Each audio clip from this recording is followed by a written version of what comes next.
we go.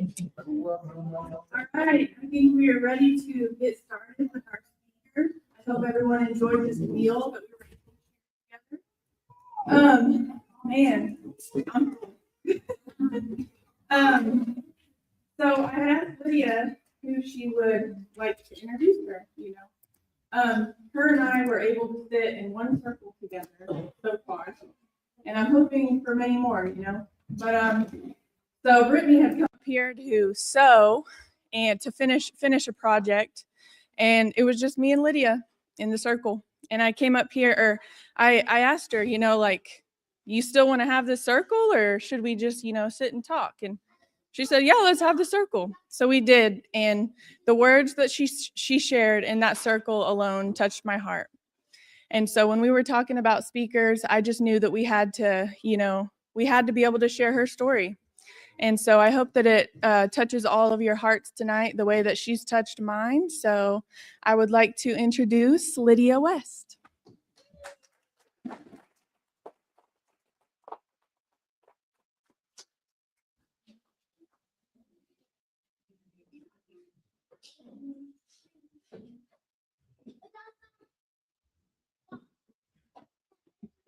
Thank you, Tatum, for that nice introduction.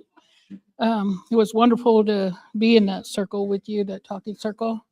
And my niece invited me there that day. And I had hoped to come some more while I was staying here. I'm kind of back and forth from California to Oklahoma, but I'm hoping to eventually settle down permanently here in Oklahoma, because I've been away for about 11 years, and I've been away from my children and grandchildren. Yeah, can you hear me? Okay, sorry. I'm Lydia West. My Omaha name is Hihanjugli, which means always with her mother. My father was Omaha from Macy, Nebraska. My mother was Cheyenne Arapaho from Gary, Oklahoma. She came from the Sleeper and Lumpmouth family. My father was Clarence White from Macy, Nebraska. I started this journey just like most young children, happy and going to school and playing with friends outside and enjoying we didn't have Nintendo or anything like that. We used to like to play outside, make forts, and do a lot of things outside. It was hard for me to stay inside because I enjoyed outside. But I was so happy as a child growing up, both in Oklahoma and on the Omaha Reservation in Nebraska. Mainly, I had a lot of fun in Omaha Reservation because there was lots more to do. It was basically the backyard was like a forest and trees, and it was a big backyard. But during those times, my parents, let me back up a little bit. I'm a third generation of alcoholic. My mother's father was an alcoholic. He went to World War II and started his drinking career there. And then it came back, when he came back to the stateside, it continued on with the drinking. There was a lot of abuse in the family. My mother said that they were always scared all the time when their dad came home from the bars because, they knew that he was not happy, and they would always live in poverty because my grandpa always wasted all his money drinking. Then my dad, he came from a family up in Macy, Nebraska. His parents never did drink. My grandfather on that side, who was Gus White, he was actually an elder in the Reorganized Church of Jesus Christ of Latter-day Saints. He was basically a farmer, and my dad was the eldest child of 12 kids, and he had a lot of expectations placed upon him, but he did not want to be a farmer. He told me when he was young, he told his dad he did not want to be a farmer. So he took off and joined the United States Navy at the age of 15. He lied about his age, and he was quite tall. He was about 6'2", 6'3". And so they admitted him, and he was in the Navy for a couple of years till he transferred over to the Army. And that's where his drinking started in the service, military service. On his way back home, and after he retired, he continued his drinking along with my mother, who also drank alongside him. And I grew up in a home of alcohol, and always alcohol usage. And it was nothing for me. I'm the eldest in my family, my sister Jamie and my brother Clarence. It was nothing for me to wake up in the morning to see people passed out on the floor, in the kitchen, in the living room, even on the toilet seat. It was really scary for me as a child because I didn't know this was right. And I was also scared. So many times, me and my sister, we would sleep underneath our bed at night when they were partying in the living room or outside. This I told myself when I was little, at the age of 6 or 7, that I would never, ever drink alcohol like my mom or dad, because I hated it. I didn't like it because there was times there was brawls in the house, and people would be cut. There was blood on the floor. It was very violent in that household at some times when they would drink. A lot of times my mom would try to go out and go with another party, but I would beg her and cry, tell her not to leave the house. And I begged and cried for her all the time not to leave us. And she would always feel bad about trying to leave us. And I would actually she would drag me to the front door with me holding on to her ankles, because I did not want her to leave us. And many times she would go, and many times she would just stay. But there was one certain time she stayed with me, and the people that were all in the car that were driving to Walt Hill ended up having a car wreck while drinking and driving, and killed several people in the car. That could have been my mother. That could have been my mother, because apparently they had a rollover and many people were ejected from that vehicle. During the time of my growth, growing up as a young lady, my grandmother, Ella Sleeper Lumpmouth, but her maiden name was Lumpmouth, she asked me to promise her something. And I said, yes, Grandma, I'll promise you anything. And she said, granddaughter, I don't ever want you to smoke tobacco, because tobacco is our medicine. We use that only in prayer.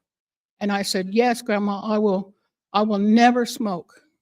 I wish she would have told me not to drink, because I probably would have also not done that either.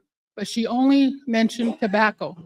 So I'm the only one in my family that never smoked tobacco, cigarettes, or anything, only in prayer when I was in Native American church meeting or ceremonies.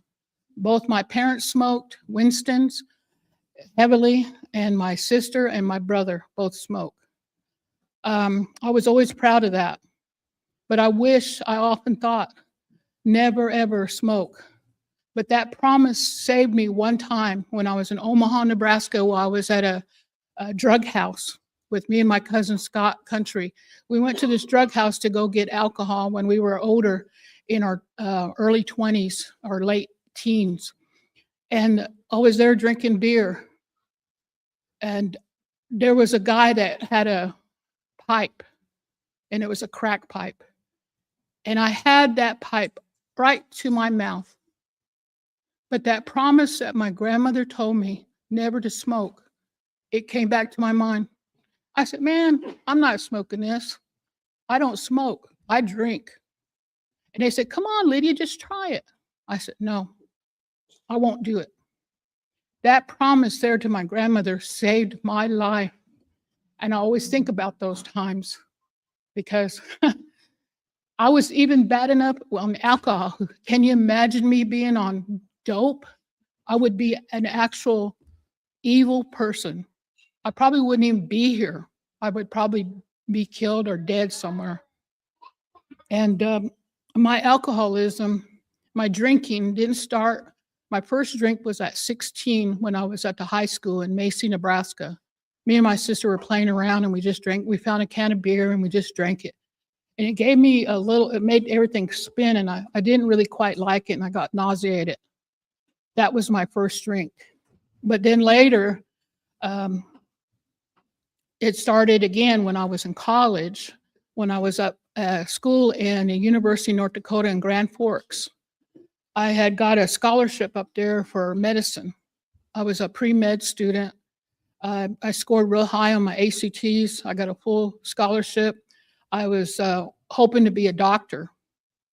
And I also got invitations to Harvard to go to school. And I also got invitations to Stanford in California to go to school. But for some reason, I wanted to go to North Dakota because they had what they called a program called Indians into Medicine. And I would go there in the summertime from my sophomore year to my senior year. So that college was very good to me. I liked all the place up there. I knew the campus. I knew all the professors and everything like that. So I went to school there in college. And while I was in college there, I started going to over across Grand Forks, North Dakota is it's right by the Red River, and it flows north. But across on the other side of the Red River is Minnesota State. And drinking age at that time was 18. Well, I'm 18, so I got to go in the bars over there. I wanted to check it out with my classmate who was Janie, and she took me over there, and we used to go dancing there. And all that time, all I would drink was wine spritzers, they called it. And I liked it because it tastes sweet, but it also gave me a little buzz. But I would nurse one little wine spritzer all night. And a lot of guys were in the Air Force there. There was a Grand Forks Air Force Base there. And I would often get asked, do you want a beer? I could buy you a beer. And I said, no, I'm just drinking this one. But I always made sure I kept that glass with me all the time. And I was so thankful I did, because no one could never put anything in my drink, like nowadays women are experiencing that now. But I never drink more than that. And then we would drive back to college campus and do what we need to do. Well, then I met my first husband there at Grand Forks, and I got married. He was in the Air Force active, and I had my first child there at Grand Forks, which is my daughter, Laura. She was born at the Grand Forks Air Force Base. I still wasn't into drinking at that time. I didn't really care for it. My husband would drink Budweiser. I didn't like it. I would try to drink a Bud, and it just reminded me of that drink that I had when I was 16. So I would never, and he'd always try to, come on, drink a little bit more. I said, no, I don't want it. I don't like it. It tastes yucky. But we end up getting transferred over to Guam. So we moved to Guam, and I started drinking a little bit more there, but basically it was mixed drinks. And I worked at a cocktail lounge as a cocktail waitress called the Chamarita Lounge. The natives there at the Guam, USA, it's a territory. I was a cocktail waitress there, and they used to, a lot of the tourists that came there were Japanese businessmen and women. So I was always waiting on Japanese tourists there. And a lot of them would be, I would say, well, can I help you? And I'd have a dress on and cut, kind of slide up here. And they say, yeah, we want city beer, and I didn't know. Well, we got Budweiser, how to give them. They didn't know. They just said city beer. So I said, oh, heck, I'll give everybody a Budweiser. So I just fill up the tray and give it to them. I started drinking there a little bit more because me and my husband was having some issues then, marital problems. And I started drinking more liquor, mixed drinks. But I didn't go overboard there until eventually we divorced and I moved back to the States. And at that time, I was pregnant again with my son from that marriage, Larry, my oldest son. When I got back to the States, I started meeting up with my cousins there in Omaha, and I used to go to bars more. And I didn't quite drink too much, but then I started drinking more beer, more liquor, and driving around. Had police chase me, and I used to love to drive fast. I had a car there. I had a Chevy Caprice that I would drive all over. And it was quite fun to drive fast and run away from the cops in Omaha. Back then, they didn't have all the technology that they had now, but it was fun. I used to like to do that, racing around Omaha, getting chased by cops, and they would never catch me. My brother also liked to do that too. He used to hide real good.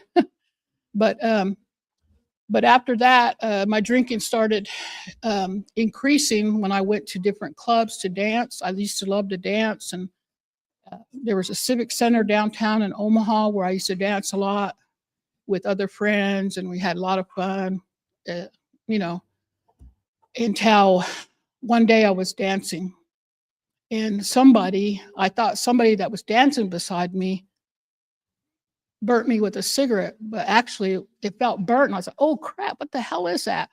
And I looked, and one of my former boyfriends shot me in the butt with a gun. And I thought it was somebody with their cigarette butt, but they shot me in the butt. And all my cousins that were there, they were looking for him. They couldn't find him.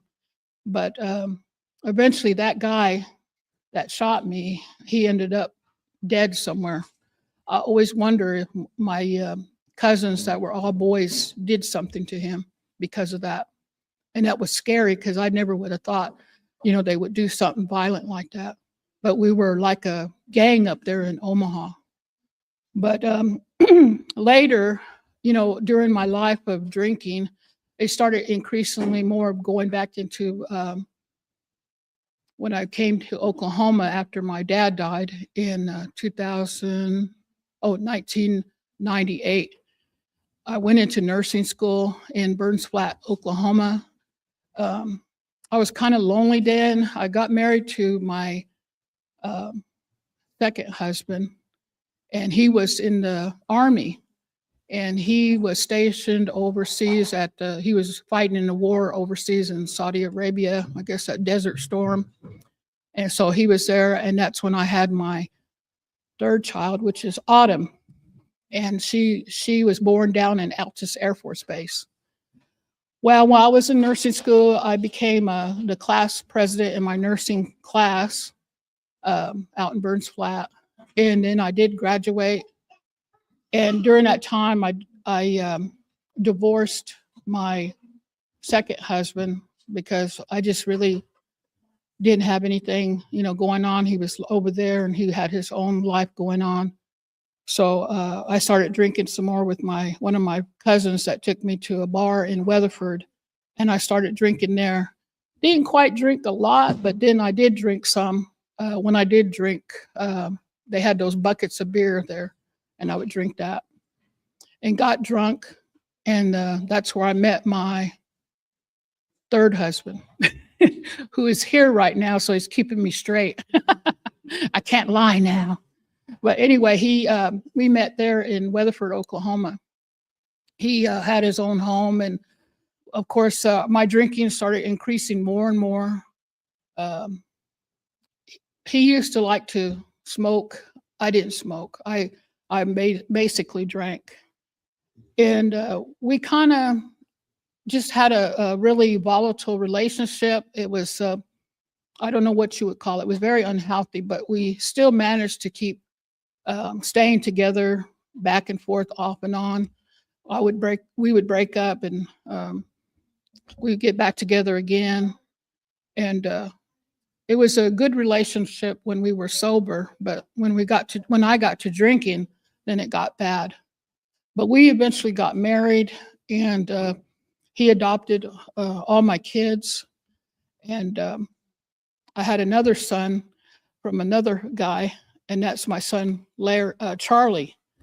And he was half Native, and he's from Spencer, Oklahoma. And drinking started increasing more with my usage. I worked as a nurse in surgery at Clinton, and I cannot believe how I managed sometimes to keep drinking and go to work. I never went to work drunk because I was a scrub nurse in surgery at Clinton Regional. I just don't understand how God took care of me as much as he did, because I was terrible. Drinking really increased there. And I used to get in fights. There was one time when I was drinking, I had a party over at my house in Clinton. End up fighting black girls while we were drunk. End up almost getting my whole thumb cut off with a knife. And I had a gun, was wanting to shoot him, all because I was drinking. Just a terrible way to do things. When you're under the influence, you just don't care. You just don't care. All your inhibitions are down. You be with other people that you normally don't want to be with when you're sober. But anyway, I end up going through surgery, sewing my right thumb back on my hand. I normally don't talk about my thumb because I don't like to say that I'm disabled by it because I still use it. I got feeling in it. But the farthest it can bend is that far. But I've never mentioned it before in any of my other speaks, but I thought I'd let you know because I want you to know how alcohol and drinking and partying can really affect you. Not only can you get maimed or hurt, you can actually die by others with a gun that could shoot you. And I had a lot of friends that did that. They got killed and murdered at a party or stabbed. And I've seen it all. My drinking then progressed on when I was working in Oklahoma City as a nurse at the area hospitals. I started working for a nursing agency. And when I worked at a nursing agency, I was able to plan my drinking out around my job. I made sure that I worked double shifts on Saturday and Sunday, and I worked Friday an evening shift because on certain days, like Monday, I would take the day off. I'd drink that day. Tuesday, I would take a day off so I could sober up or heal up from Monday night. Wednesday, I would work. And then Thursday, I would go out to drink because it was karaoke night. And I used to like to sing at karaoke in several of the bars in Oklahoma City. I would drink, they had these special beer, I don't know if they still have them, but they used to pay $5 and you can drink all night till 10 or 11. $5 beer bus, they called it. I don't know if anybody knew about those, but I used to like to hang out at bars that offered that. And usually it was Natty Light. But yeah, I used to go drink Natty Light. But yeah, I would go around and karaoke at several different bars in Oklahoma City. And I remember just recently, one of the bars I used to frequent was called the Anchor on, is it Portland? Yeah, Portland, off 22nd Portland. Yeah, my kids know because they used to pick me up there and they'd say, "Mom, you ready to go home?" I said, "Wait, one more bucket." Wait for another bucket. But my son called me in California and told me, "Mom, your bar burnt down." I said, "What?" "Yeah, that Anchor bar." I said, "Oh, crap. I don't even care about that bar." He said, "I do. I hated that place." Anyway, it was funny, that bar would burn down. But there were several other bars I went to in Oklahoma City. I did all my craziness there. I never did come this way, to Cheyenne Arapaho country to raise Holy Hal. Mainly it was in Oklahoma City. But I used to tell my friends and everybody that if they had jailbirds back when I was drinking, I'd probably be in Canadian County, Oklahoma County, Custer County, Blaine. I'd be all in 1 week because I was that crazy all the time doing stuff. But I'm glad I wasn't on jailbirds yet. Didn't make that. But yeah, my drinking started even getting worse. It was when my son died. My oldest son, Larry, in 2006. I just got married to my fourth husband, and his name is Bill. And I felt sorry for myself because I thought I was the only one that was hurt. And so I just kept drinking and drinking and drinking, getting DUIs. I kept getting DUIs all the way through my drinking until one weekend in Oklahoma City, I was at the Anchor. I got picked up for DUI leaving, and then I got bonded out. My husband had to fly back from Vegas to bond me out. And then what did I do when I got out? And my husband went back to Las Vegas to his job, his business, went right back to the Anchor and got another DUI on that weekend. So I had 2 DUIs in one weekend, and I think that was my 12th DUI. And so anyway, I was back in jail again at Oklahoma County, and my husband, Bill, told me, he said, I'm not coming back to get you out this time. So I called another friend that used to be a friend of mine at the bar, and he got me out. But that didn't stop me from drinking. I just kept drinking and drinking and drinking, going to different bars, thinking I was having fun, but it wasn't. I was taken away from my kids growing up while they were doing things. They were excelling in school. My son, especially, you know, he got on the Circle of the State for the boys where they did singing and choir. That was quite an honor. Of course, I would show up to those programs drunk. That's the main thing that I regret doing a lot to my children, going to their special doings while I was drunk. My daughter Autumn played football at Geary, and she was a nose guard and center. And I would be in the stands just screaming, you know, yeah, Autumn, that's my girl. I had a can of beer waving it around, you know, thinking that was real neat to do that. I was embarrassing my daughter. You know, she was real good in football. I couldn't believe it. And so, you know, all those embarrassing moments that you do, and you don't realize that you're doing when you're under the influence, your kids pay for that. Your kids actually are embarrassed to see you when you're coming to their programs or their athletic events, because you cannot go and be sober and enjoy their lives of their success and progress in life in school. But my drinking increased more and more to where one day I got real suicidal, and I was at a friend's house in Northwest Oklahoma, and I was about ready to just slip my wrist and go into the bathtub and just let it flow out in the bathtub. And I was crying. I was actually crying because I was sick and tired of drinking. I was so tired of it. And I heard a knock at the door. I was laying on this bed, and it was my oldest daughter, Laura. And you know what? I was just about ready to kill myself. And my daughter came there with her little girl, Jocelyn. And it was a godsend. Out of the blue, you know, my daughter showed up at that porch. She didn't know that I was about ready to kill myself. And when I saw her, I was like so happy, because I was so tired of this life of drinking. I was laying there in that bed just thinking about, ready to go in there. I got the knife and everything. I was just laying there thinking one more time, you know, what should I do? Yeah, I'm just going to do it. And that knock at the door there at my friend's house, she was needing help with her daughter, you know, get diapers or something. I can't even recall the whole story on that. But I was living with a friend.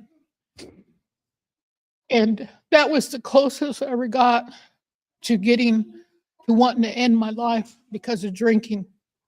Never thought that I would be that type of person, because I was a strong believer in God. But that's how drinking can really bring you down in life. It can bring you down to where you feel horrible. But going farther and up in my drinking, after my son died, I just kept drinking and drinking again. I end up going to get caught for that drunk driving on the weekend, and I end up getting sentenced to prison for 7.5 years. Now, mind you, I'm still nursing. I'm still a nurse. So I had to eventually tell the nursing board that I was caught for drinking and driving, and they took my nurse's license. And I used to work at Mabel Bassett as a nurse myself. I worked for the Oklahoma Department of Corrections. I went to the Mabel Bassett to where I used to work with inmates there, female inmates. And here I was coming in there as an inmate myself. And I tell you, it made me feel worse than fly crap.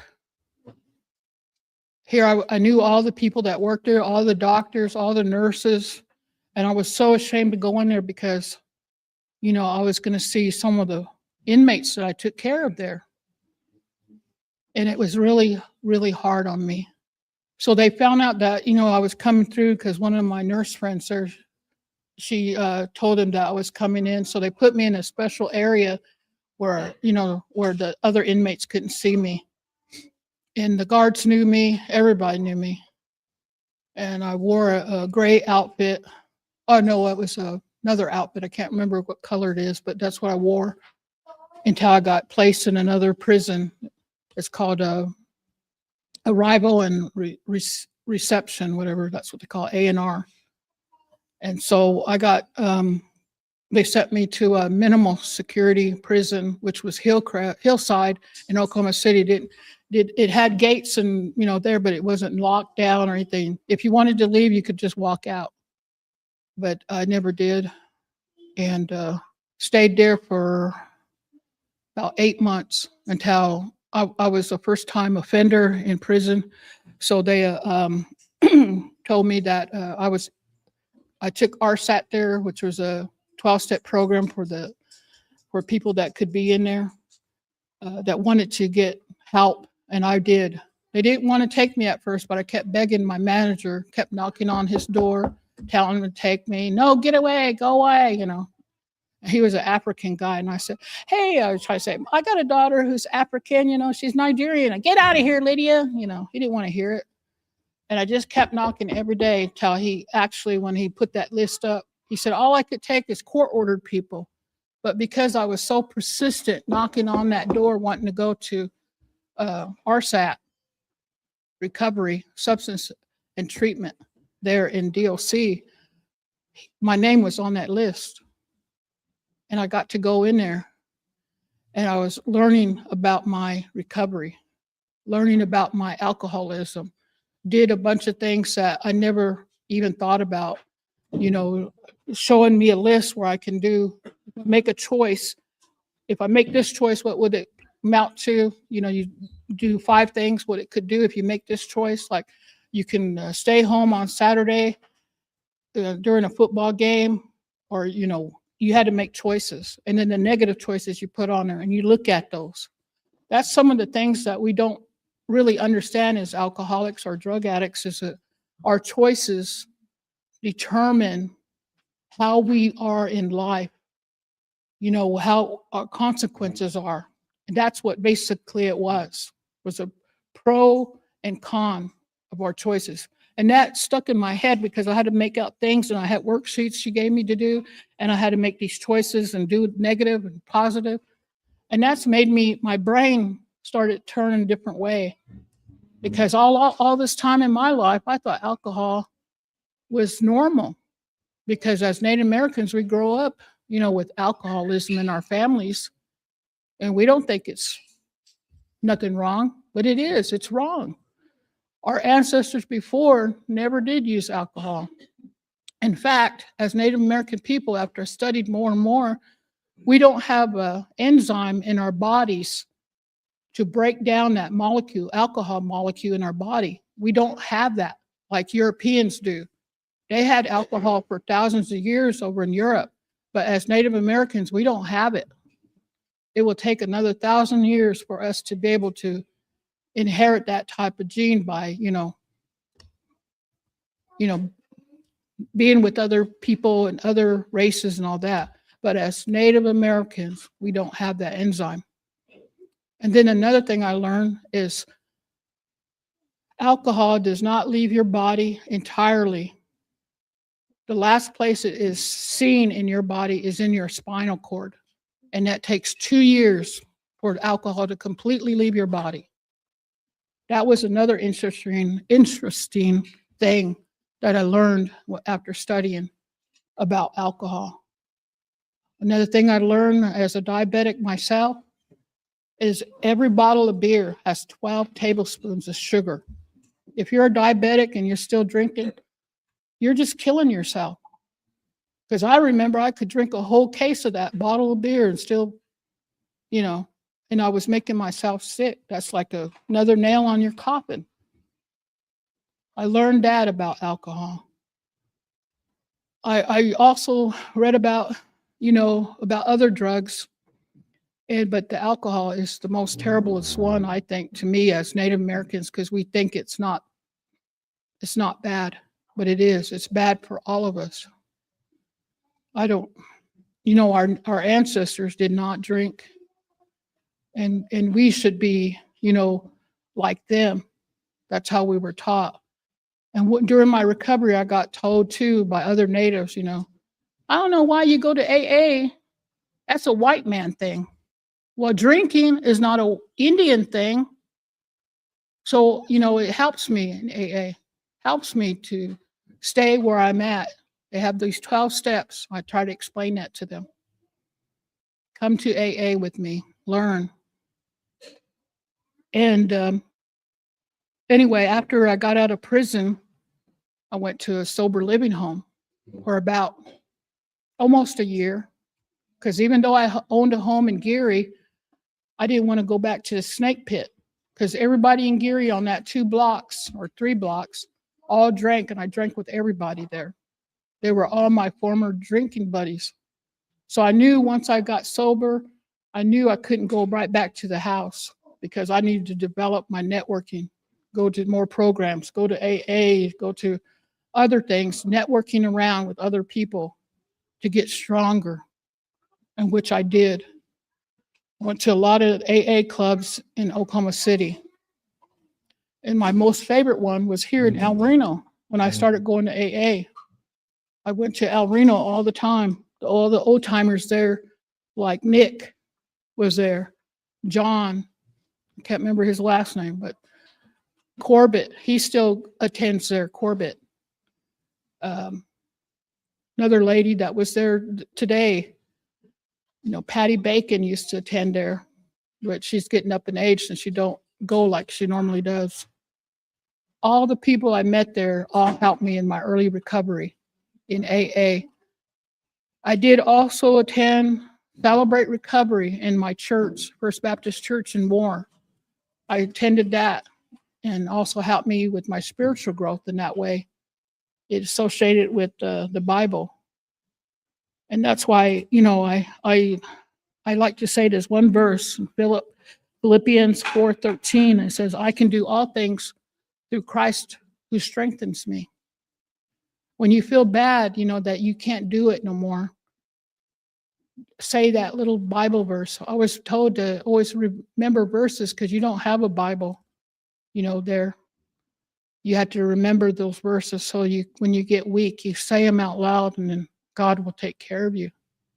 We all have our conception of our higher power. It could be, mine is Jesus. Yours could be God. Yours could be Mahel, Creator. Up in the Omaha Reservation, it's called Wakanda. And, we have a name for him. Us Native Americans here in this Turtle Island, we all knew about the Creator before the Europeans ever even came. We knew there was a Creator. We knew how to pray. We knew about it. So a lot of times, we always think, a lot of people think, oh, you guys are just nothing but savages. Yeah, whatever. I've heard that too. I went through a lot of things during my recovery. I had to talk to a lot of people that I didn't like, and I just kept on praying for them. And I still have my own thoughts. I'm still not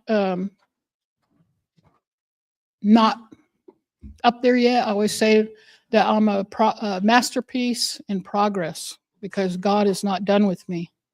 He's still working with me each day.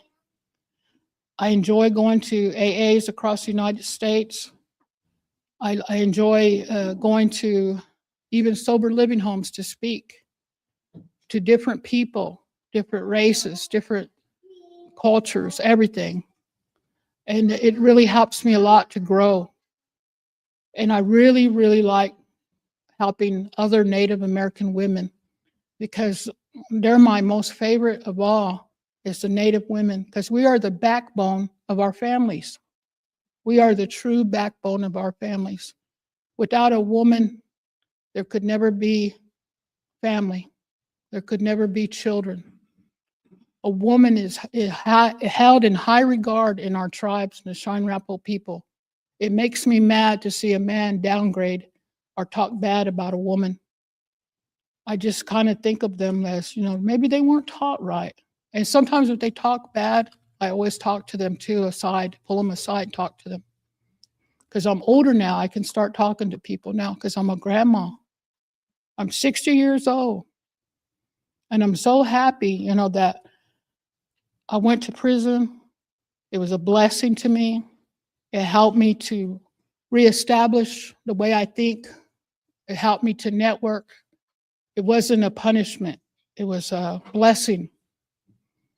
And now I have 17 years sobriety on July the 8th of 2008, 17 years.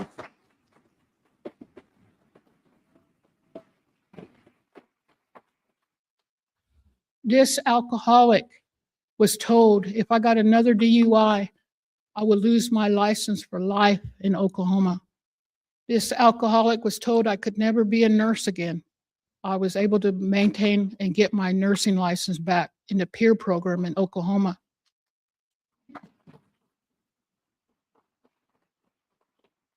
When people tell you you can't do this, you can't do that, don't listen to them. You have him that helps you. He can move mountains. And I tell you that, just a simple prayer, just say, help me, God. He listens to you. He knows what's in your heart. He knows what's in here. Sometimes you don't have to speak it. He already knows. You just got to ask. You just got to ask him to help you. And another Bible verse I have is Proverbs 21. It says, wine is a mocker, strong drink and a brawler. Whoever is led astray by it is not wise. Whoever got to be wise while you were drinking? Anybody think they were wise? Anybody, when you used, did you think you were wise? Very selfish thinking that we have when we're using drugs. We don't think about nothing. We don't think about the rent. We don't think about utilities. We don't think about groceries.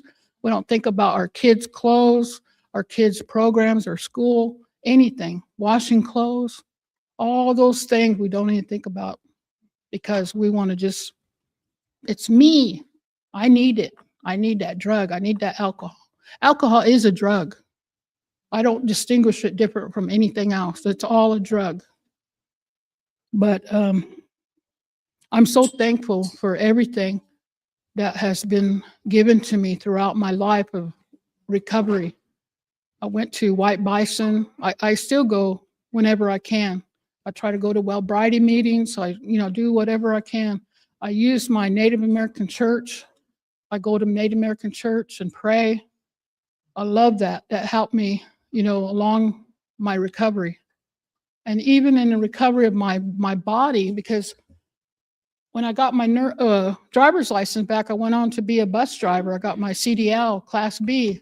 This alcoholic got a Class B license to drive a big old charter bus. Can you imagine?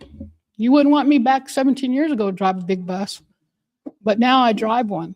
I even drove my Native American people to Washington, D.C. for that Veterans Memorial dedication that late Harvey Pratt had just made for us and put us on the map. I always think I was so proud, when we were there, we had special dinner and all that in Washington, D.C. with Shine Rappel people. I was so happy that one of our own got that honor to be at Washington, D.C. And I was happy to take my elders, happy to take my people to Washington, D.C. and park, take them everywhere they wanted to go. This alcoholic did that. And this alcoholic also picked up chips there. When I went to Washington, D.C., picked up a chip over there. I went to AA meetings there, take off, go to meeting. I like going to meetings. That's my medicine. But I don't know how much time I got. Did I talk too long? Okay. And anyway, I just want to thank everybody that came. I want to thank the people that cooked the meal tonight. I want to thank my dear friend there, Cheyenne, who made my pineapple upside down cake. That's one of my favorites. I want to thank who made the fry bread? I forgot. Ruth. Ruth made the fry bread. I love the soups. I love everything that everybody did and pitched in. But I'm so thankful to be here with you, each and every one of you. I don't know what else to say other than, I'm just thankful and grateful to be an alcoholic. I don't have no problem saying I'm an alcoholic, because that's what I am. I'm going to be an alcoholic to the day I die, because it's a one day at a time program, one day at a time. And those that came here from the treatment program, I hope you take it seriously. I hope that, you understand what you're doing is something to better yourself, to help you throughout your life. We only got one life, gosh, and it's so precious to be able to get up in the morning and be sober, not have a hangover, not have a headache, not feel nauseated, not be smelling bad breath, or, wake up with somebody else that you don't even know, like, who is this person? I never done that though. Yeah. But yeah, I'm just thankful that Tor has asked me to speak. I wanted to say something. I told when Ron called me, he asked me, he said, yeah, we wanted to know if you could speak. I told him, I said, doggone it, you guys finally asked me to speak, and I got all my teeth taken out. I can't hardly talk. I got my top teeth taken out. But now I said, and he goes, well, what do you want to eat? I said, well, I can't eat steak now. I was wanting to eat steak. Yeah. But yeah, I'm glad that the soup was there, because I could actually nibble on it. And I don't care how tough a fry bread is, I'll still eat it. It wasn't tough though. It was good. It was delicious. But I don't know. That's all I have to say. If anybody has any questions about anything, I guess I can answer questions too. But thank you all for letting me share.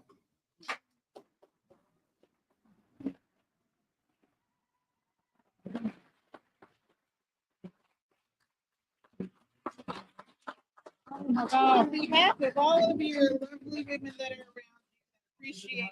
Oh, I didn't know you were still recording. On behalf of all of the women that are in your circle, we would like to honor you with a couple of gifts, and thank you very much for being here. Thank you. Oh God, you're tall. I know it. And I'm not. We should have traded. Thank you. Thank you so much. Oh my gosh. Oh, thank you, Ruth. Another shorty, huh? Uh-huh. Yes, another one.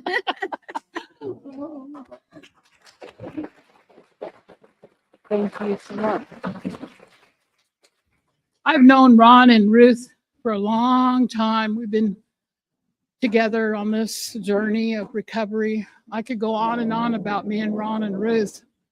We really do have a lot of stories together. And I wanted to give this an example, this donut. When I was in prison, this sacred circle took me to AA. Can you believe when I was in prison, I wanted a donut just to go to AA? Because I heard on the outside you can get a donut and coffee. So this sacred circle helped me get there, because it was in my mind I wanted a donut. So I got to go to Western Club on Saturdays at 1:00, all women's meeting. I think they still have donuts. I'm not sure. But anyway, that was my goal, was to get this donut, and I did. But it brought me to a better thing in life with AA. All right. Thank you all. Ho-ho.